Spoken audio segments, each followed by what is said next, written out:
Hey, I'm Decathlon Gamer. This is Draft Day Sports Pro Basketball 2020. This is episode number 2 in this brand new Let's Play featuring the Seattle Supersonics back in the NBA. The original roster that we've taken over, we are trying to gut that roster ahead of the season in order to tank and look for a high draft pick, but also just make it our own, starting from scratch. We've already moved Trevor Ariza away from the squad. Now we're looking to move away Dedmon, Joseph, Bogdanovich, all the elder statesmen within the team. I may have found a deal that is going through here, including John Henson, who we just brought in his expiring contract to get away. We can now send him back the other direction, this time towards Washington. So the Wizards, we're trying to get their first round pick for a number of expiring contracts. Let's see if this goes through. Right now, salary cap legal, no advantage. Might not be enough, not quite enough value in the deal. So we're actually close. Swanigan, does that keep us? It does. We'll see if that's enough to make the deal. Oh, now see, the deal's good enough, but they don't want Dedmon's contract. And I can't sweeten this deal any more than this unless I try to give a second round pick. Let's give Cleveland. They're going to be better than we are this season for sure. Or maybe we can give a second round pick down the road in a few years. Let's try that. Oh, see, there you go. Now they have advantage with this. Did they not have advantage in the Cleveland pick? They don't. Okay, well then let's try that because we don't want a million picks anyway.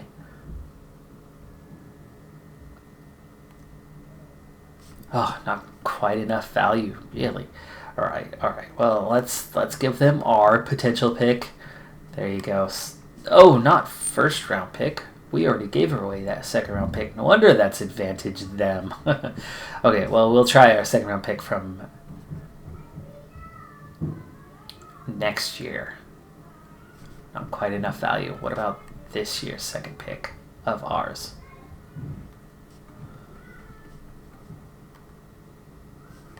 Not quite enough there. How about... Oh, I can't give away 2. Shoot. Okay, so it's got to be a player. It's got to be a player, and it's got to be a cheap one. Swanigan was cheap enough at $2 million. What about Yogi Ferrell?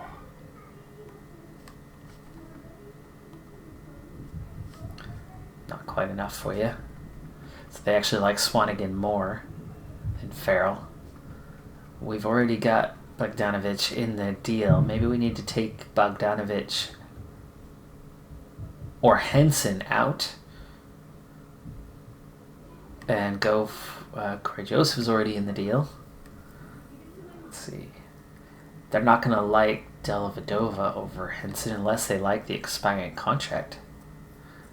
No, see, that's now advantage us. So they definitely like Henson more.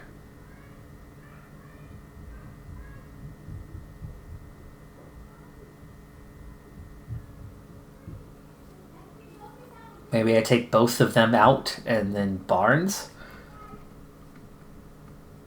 Maybe they like Barnes.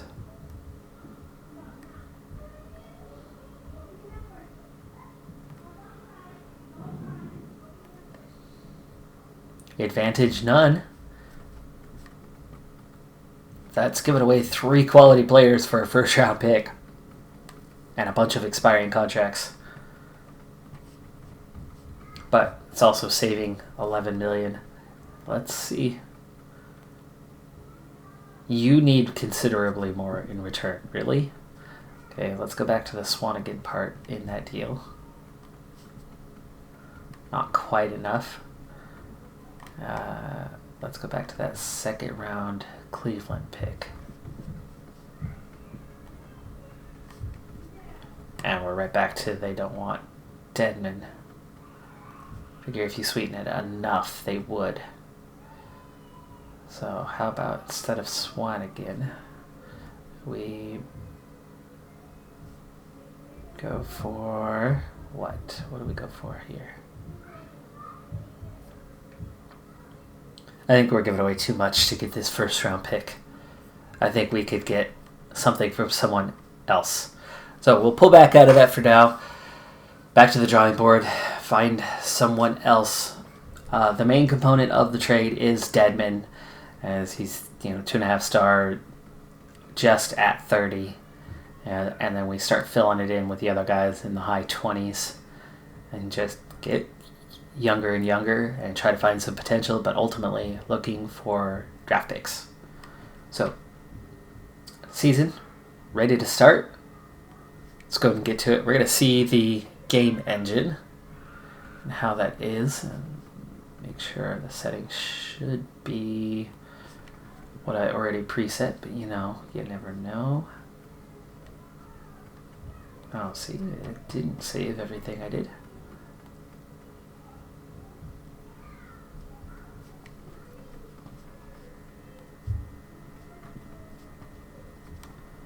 Okay, da-da-da-da.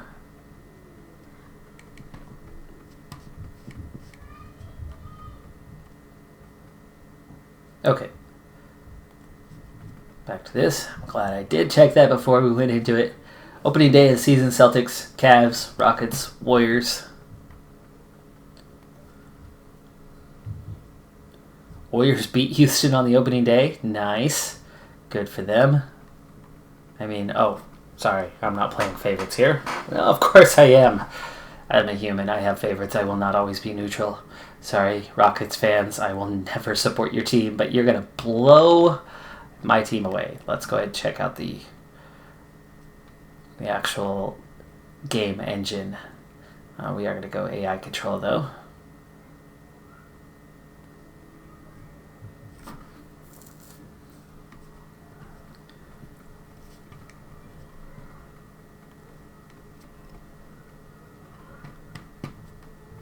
Alright, this looks like it's set the way I wanted it, so that's good. Alright, here we go. Opening tip of the season on our home court. Back in Seattle, back in Key Arena for the first time in many a year. With a quick loss expected. Hield already warned by the referee on the first possession. Looks like he was looking for a foul call. Didn't get it.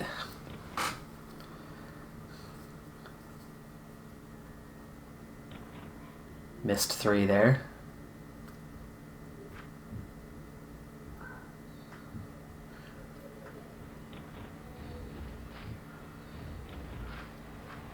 And we've got an early lead. Might be one of the few we have this season. De'Aaron Fox with 5 points. Harrison Barnes with 5 points already.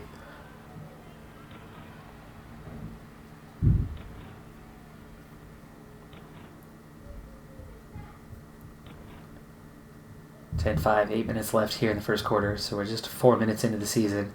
Houston already doing what they do and going to the free throw line, but they are missing a lot of shots. Westbrook with all 5 of their points. Everybody else has been missing up till this point. Though Capella finally gets on the scoreboard for Houston, and they head right back to the free throw line as Capella makes a pair.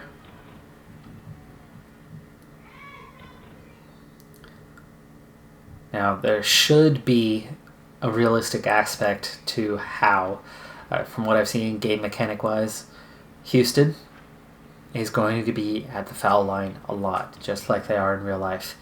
If you have not figured this out by now, Houston's play style is very direct, very specific. Memphis played a similar style when they had the right personnel, but they've moved away from it in the last couple seasons. Houston right now, the only team that legitimately plays this certain style, and it's because of the personnel they have in Westbrook and Harden.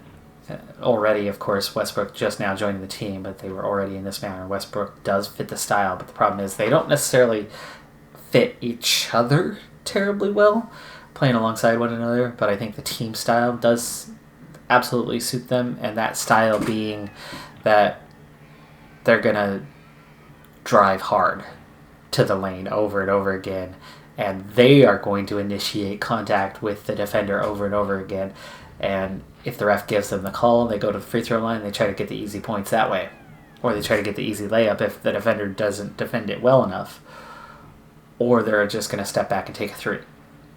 That's their style. drive the lane, take a three. It's actually a good style to play. The middle school varsity basketball team that I coach, that's actually similar to the style that I coach offensively for our team. So, I mean, I get it. But honestly, I can't stand James Harden because he commits offensive fouls all day long.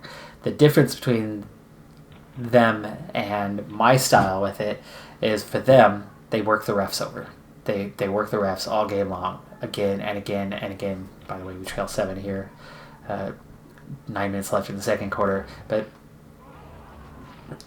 they constantly berate the refs to get the calls. They're the ones who are playing physical. They're the ones beating the snot out of the defense and expecting the calls. So that is what drives me nuts about Houston. It's not the play style. It's the approach to the play style. Because if they just drive the lane and don't berate the refs, they don't get the calls, they miss the shots. They're not beating the opponents on skill. They're beating the opponents from the free throw line with their sixth man not being their fans. Their sixth man is the referees. And that drives me nuts about them. So I will speak out against Houston from time to time on this series. It'll happen. It's inevitable. James Harden, I am very much not his biggest fan, but he's also not the player that I hate the most, historically. Don't get me started on Kobe Bryant. We've already talked badly about somebody. I'm not going to go there right now. You'll hear that on another time. Player efficiency, another thing for me. I do not like one-way players. I do not like one-way players who only bring one aspect to the table. As a Portland fan, I'm not happy with the signing of Carmelo Anthony at all because he's very much a one-way player in that regard. He's going to put points on the board regardless of how many shots it takes and no matter how bad his form is. And he's not going to provide you much help at the defensive end at all. And to me, the injuries are the main cause to Portland's dilemmas to start this season. By the way, it's 52-43 at the half. Hanging in there decently well considering how bad we are. But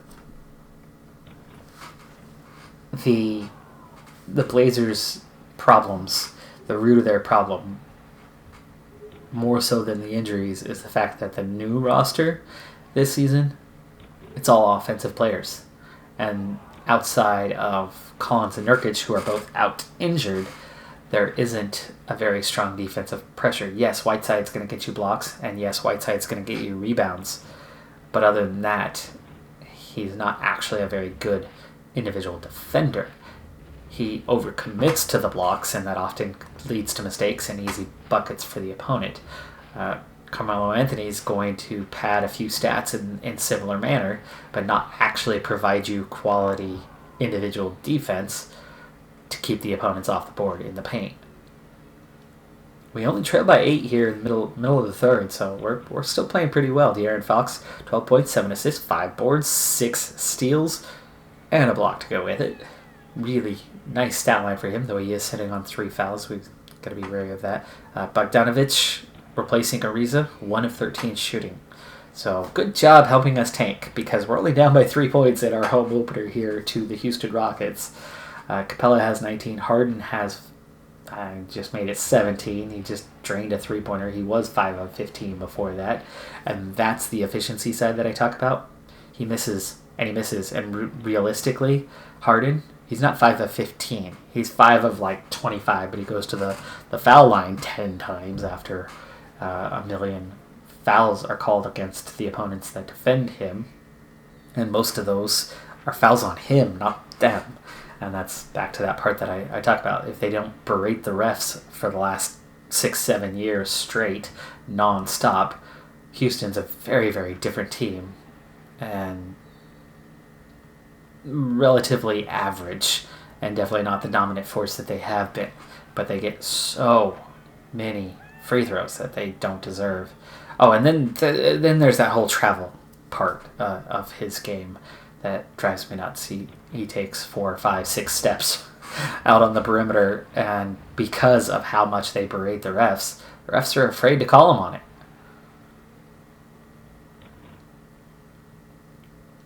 Down 7 as we end the third quarter here. It's 86-79. Oh, buzzer beater there from Houston to end the quarter makes it 88-79. They're pulling away just a little bit there, and not quite out of reach, but putting us down a fair bit.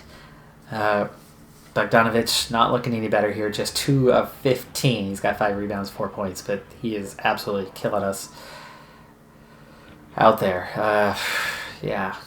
Barnes, though, has been the main guy trying to keep us in this game today. But that second unit right now, with that 3, gets us back within 10.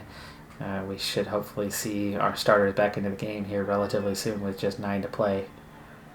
Dellavedova doing pretty good, though. New man on the roster, hanging in there. It would be nice if we steal this win to start, but Houston draining a couple threes there. Second unit's very much the advantage to them, but my second unit keeping us alive. Fox has 22. Barnes has 24. Barnes 8 of 10 shooting. That's efficiency.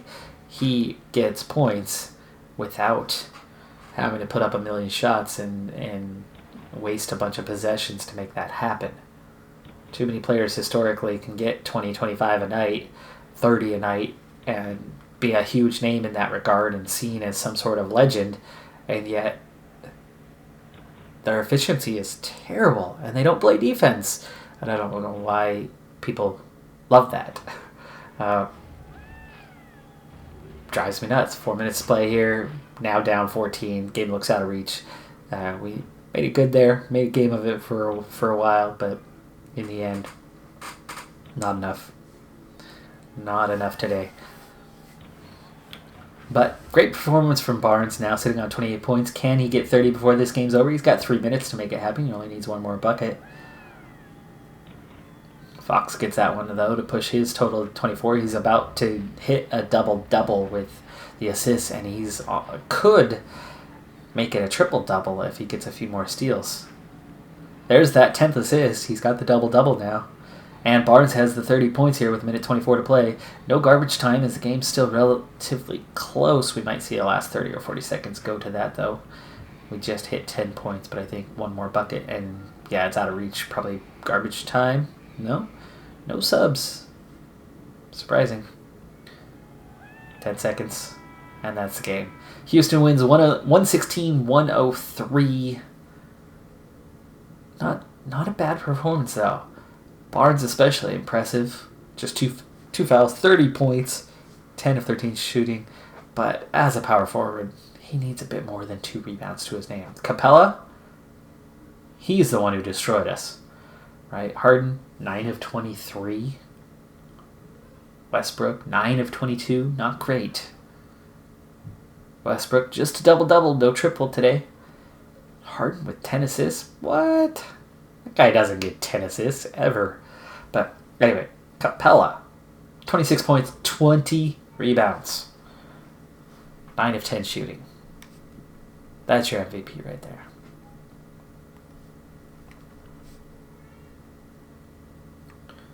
Completely dominated the points in the paint battle. And the second chance points. So it is absolutely down in the post where we were most vulnerable. Barnes might have had 30 points, but he was beaten handily otherwise.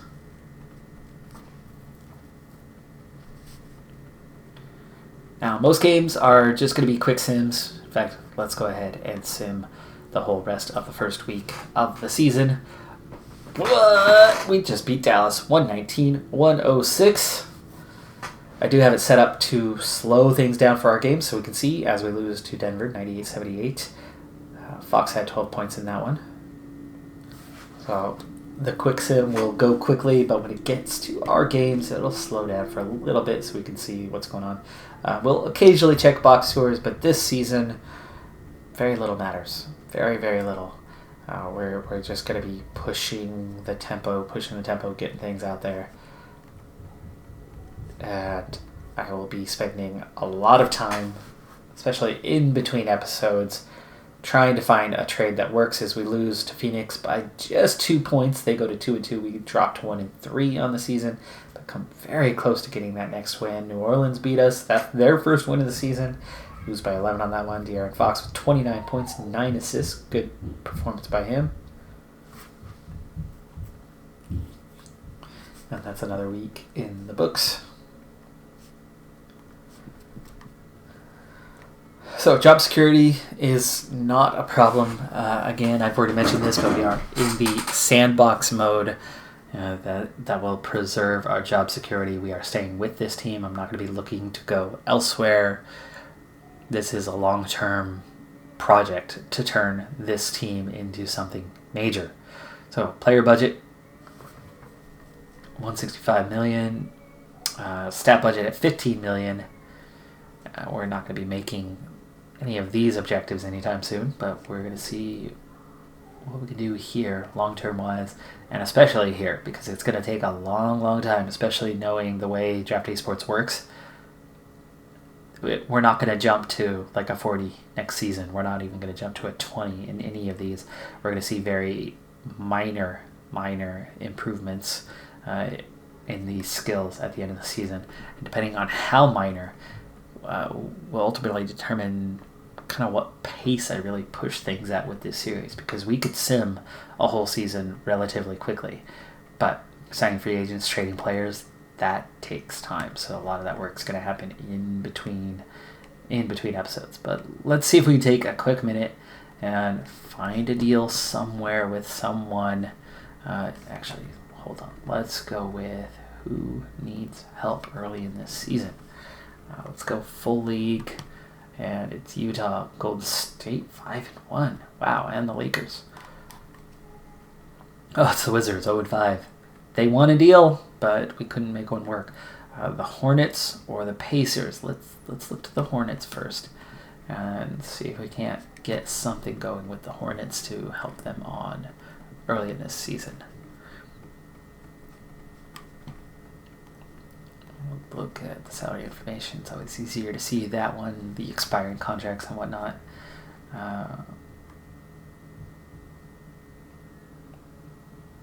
Marvin Williams would be a good candidate, but at 2.5 stars, not necessarily. What do they have? 1 star. It's Cody Martin, Caleb Martin. Oh, you got to split that up. 2 C Martins at small forward. That's got to be confusing.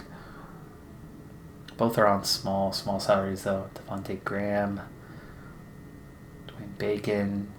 They don't have much expendable. Nick Batum, maybe, but at 2.5 stars, I doubt it. But that's exactly what I'm talking about, the Blazers. That's what they're missing this year, right? Nick Batum's been gone a few seasons now. However, he's your wide wingspan, strong defender, and they've had that presence for a long time. At small forward, they've had good defenders at small forward who could make threes. They're all of a sudden absent of that. Hood can make threes, but he's not that top defender. Biyombo, there's an ideal candidate. There you go, and we want to give you Deadman. Already we're good here, but that's advantage us. You're not a big fan of the move just yet. You need something to go with it, like Bogdanovich. There we go, advantage none, and we're still legal, just like that. Okay, how about we try this deal? Not quite enough value. We're close. Let's see if we can add in. You guys like Swanigan. You have to at least come close to matching the best thing from our side of the deal if you want to trade. 2 potential starters for you. 1 definite starter, a 6th man. I mean, look at what you have here. Is he better than Cody Zeller? He's going to be similar than Cody Zeller.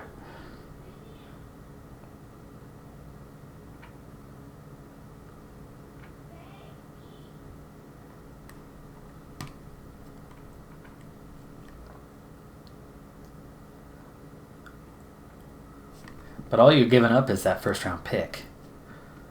Let's see if we can give away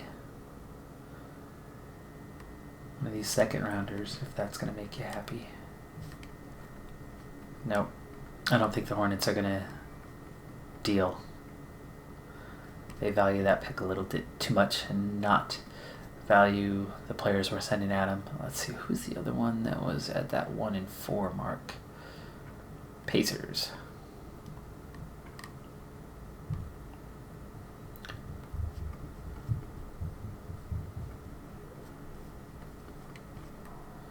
Alright, well, the obvious thing is the first round pick. They still like it at the moment, but we're offering quite a bit for that currently. Let's start by getting rid of this and getting rid of Swan again, and then let's see what we could do to get close to that 21 million mark. Do you have a throwaway? I'd like an Oladipo. But that's not a throwaway. Not at all. Justin Holiday? Possibly.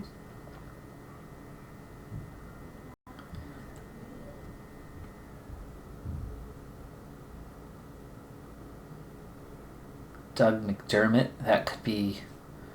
I think they might take that one in the deal and not think too highly of him. Jakar Sampson. No, he's okay.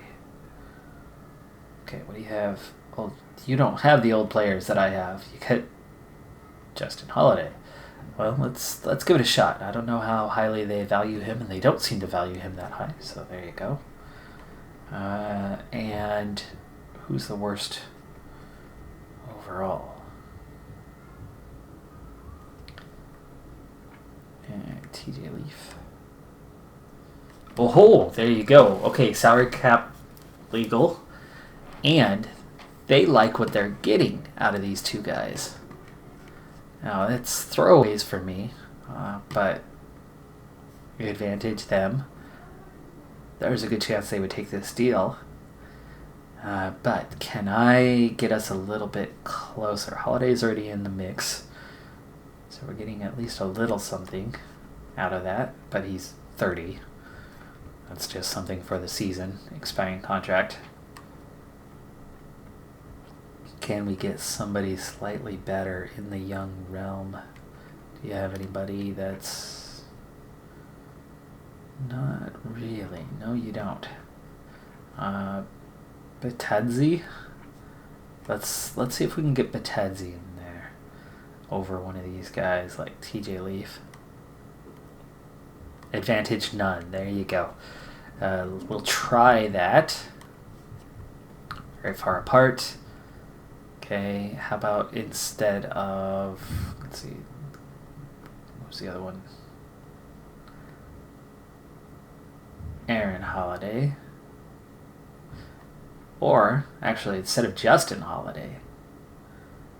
Because he's 30. We're trying to go young anyway.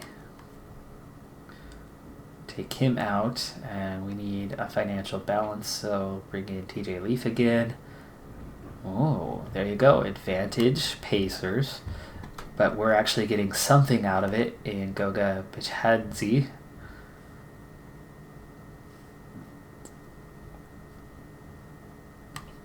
So we're getting a pick and Bitadze. I think that is a worthwhile move to make for unloading two elder statesmen. They don't want Dedmon's contract. Come on. He's an upgrade and you suck. He's an upgrade directly to Bitadze.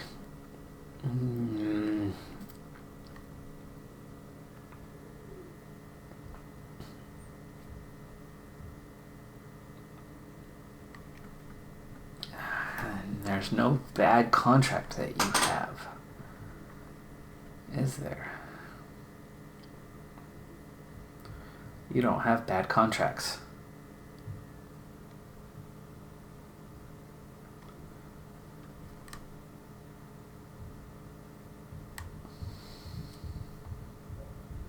No, you don't have bad contracts. I don't think there's anything I can do to get you to take Dedmon's contract.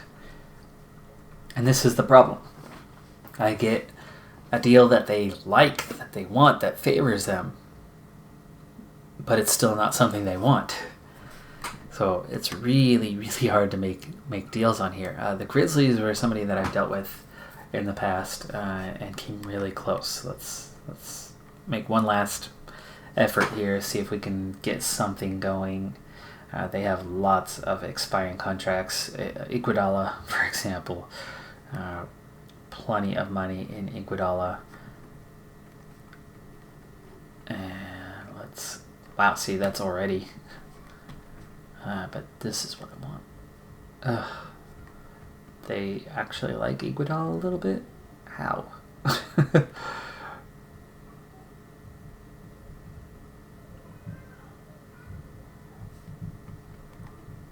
about we take... There we go. Josh Jackson instead. Still on rookie contract.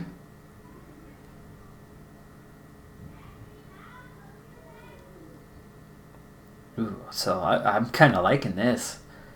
We're getting young and getting a first round pick and saving 14 mil.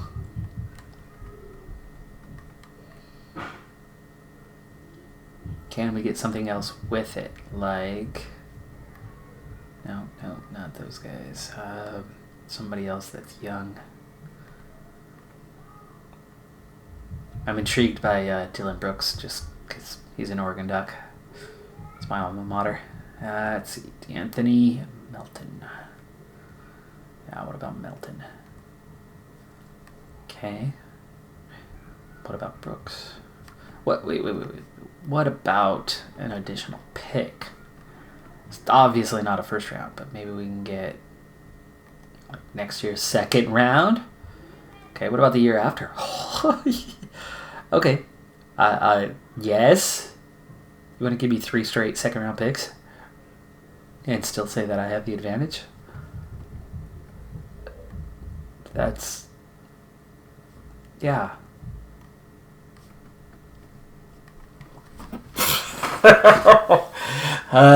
Why do these guys hate Dedmon's contract so much? He's only 30. 13 mil is not that bad for a 2.5-star player. That's not that bad at all. That is not a bad contract. And it's not a good contract, but it's not a bad contract. Let's see if we can sweeten it a little bit. Right. Farrell's 26.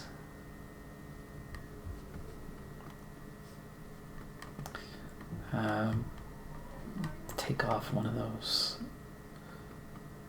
second rounders because I'm full on ready for this one. Very willing to add a pick for next year. I'm already okay with this, but I'm not okay with less than that. Nope. Okay, well, back to the drawing board, back to the off-camera work to try to get to that point where we can get something favorable, get something working. Takes a while to find, but it's doable.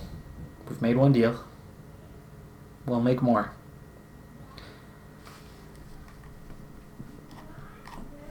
Let's get one more week out of the season here very quickly, and then we'll call that episode number 2 in the books. Hey, 2-4. There's Washington. Really struggling. We tried to give you something. We did. You just weren't willing to accept. Oh my goodness, man. We just beat Indiana too. Pacers, you're giving it away. Giving it away. Lost to Boston though. 3-5.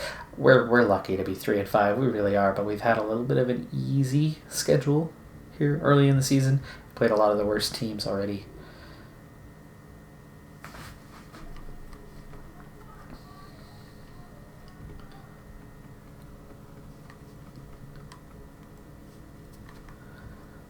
Alrighty, well, we're off to the races on the season itself, but we're definitely still off to the races when it comes to trying to offload a little more talent.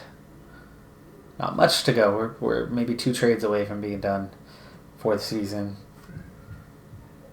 But things are coming along in that regard. Making progress. 3-5 to start the season is actually better than expected. There will be plenty of losses to come. We've been a little bit lucky with some of our early opponents. The wins we've been able to pull have been against some really bad teams, and we're definitely a bad team, but we're not quite that bad yet. That's going to do it for this episode. I'm Decathlon Gamer. Be sure to hit that like button to really help this series get entrenched into YouTube's algorithm, so it's got a real chance of having a nice long run. Because it's definitely going to take a long run to turn this program around and to take this joke of a GM and turn him into something with quality. I'll see you next time. Bye for now.